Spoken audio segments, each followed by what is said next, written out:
Muscle dysphoria, a problem that a lot of gym bros aren't told about when they first start in the gym. But now a lot of the gym bros end up having muscle dysphoria. And in today's video, I'll be providing a couple of the ways that we can tackle this issue. Now, I want to divide this video into two parts. We've got the part all about being grateful and also another part about being hungry. Stay hungry, we devour. Starting off with the grateful aspect, we've got social media. Social media is a double-edged sword, which you can actually control. Yes, you're the warrior. The thing is, there are a lot of good things on social media, so a lot of good influencers, whether they're natty or juiced, they are upfront with their status. Question is, are you natural? No.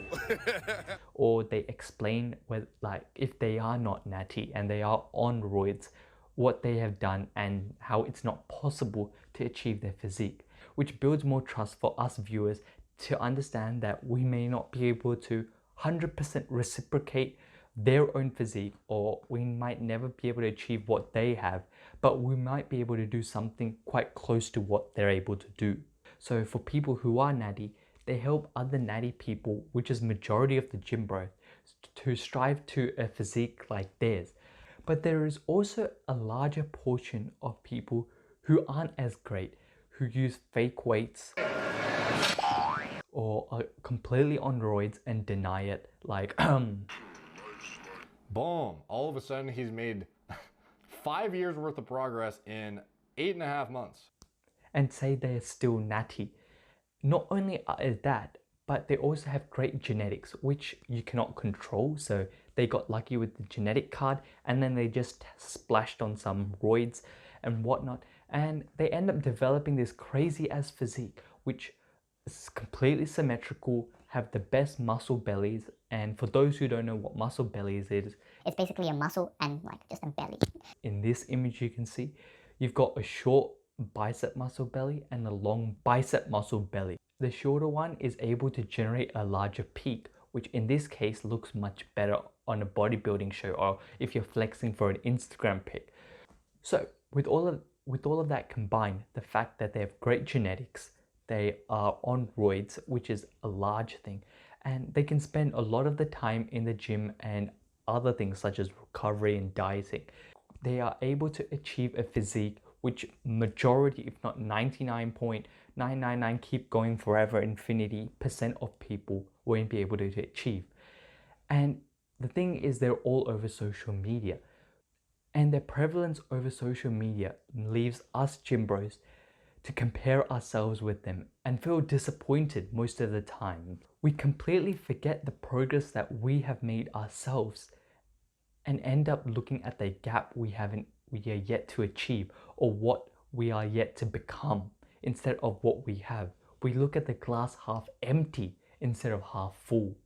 And the thing is, many of us still have so much time in the gym. Unless you've spent 5 years of very hard and consistent and smart training, you've spent a lot of money into your recovery and a lot of money into the perfect diet and researching in a holistic sense of how to improve your physique to the max, whether that be sleep, stress management, fatigue, all of that. We still have a long way to go, which could help us bump up our physique. But because we're always comparing ourselves with these people, we start looking at the flaws in our own physique. And this leaves us to compare or equate our self-worth with how we actually look, when that should definitely not be the case. There is no doubt that how you look does play some influence on how you feel about yourself or your self-worth, which is actually a good thing.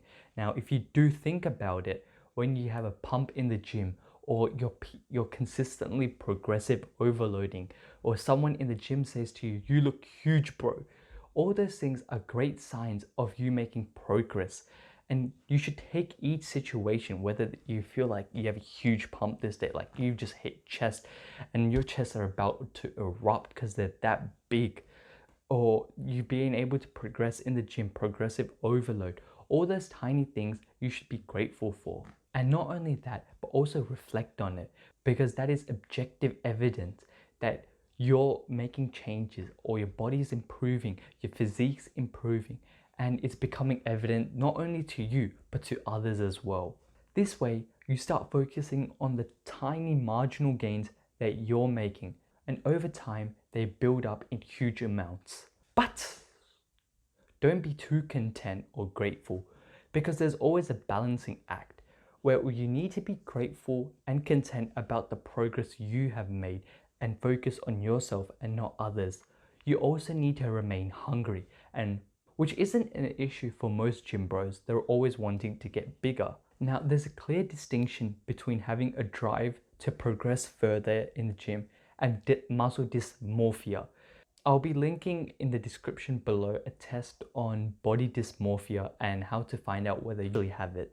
To keep on driving in the gym, there are so many things you can do, and I'm sure that most people don't have a problem with this second section. But even if you do, I definitely would recommend watching my previous video on how to stay consistent in the gym without requiring any motivation. Finding your drive is very important. Understanding why you do want to get those gains and why you are working out. Other things can also help you stay consistent in the gym and also continue driving. There could be friends who push you, or your gym partners who always help you in your workouts, setting goals, or even a bit of competition between your friends to see who can be benching or who can be able to hit that next PR. A couple great ways to keep you driving forward. Friends and music especially make your workouts more memorable. And so in a way, when you're coming into the gym, because that actual workout itself is so memorable and enjoyable, you completely forget about the driving aspect and are in a flow state. You're just flowing through the workout and you don't even realize that you're driving through, but you are able to progress while finding it still enjoyable. As for the competition aspect, sometimes it's great to look on social media, but the thing is, you got to be careful. You got to be a detective and find out the people who are truly natty and provide an actual representation of what is possible for us natty kings. And in this way, you can have a dream physique which is still attainable and actually work towards too. When it comes to goals, and this ties in perfectly with goal setting, the thing with goals is they need to be specific.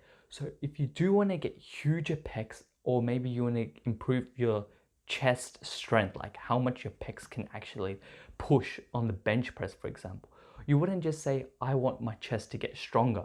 You would say on the bench press, which is a specific movement for the chest, you want to get stronger. You also want to mention exactly how much, because is it that you just want to add another 2 pounds, or do you want to add another 20 pounds to your 1 rep max? By being specific on the actual movement, or for example, in this case, you want to get stronger on the bench press by 15 pounds and in the next year. And if you can take that example and compare it to something like, I just want to get huge and bigger pecs, bro, there's a big difference where one is measurable and you're able to actually hit the goal. The other one, you really don't know when you're going to hit it. And by setting these very specific and realistic goals, which are also attainable, you're able to drive forward. And when you do end up achieving those goals, you can be grateful for the progress you've made and not focus on the others and your imperfections. Cheers, and see you in the next video. May the gains be with you.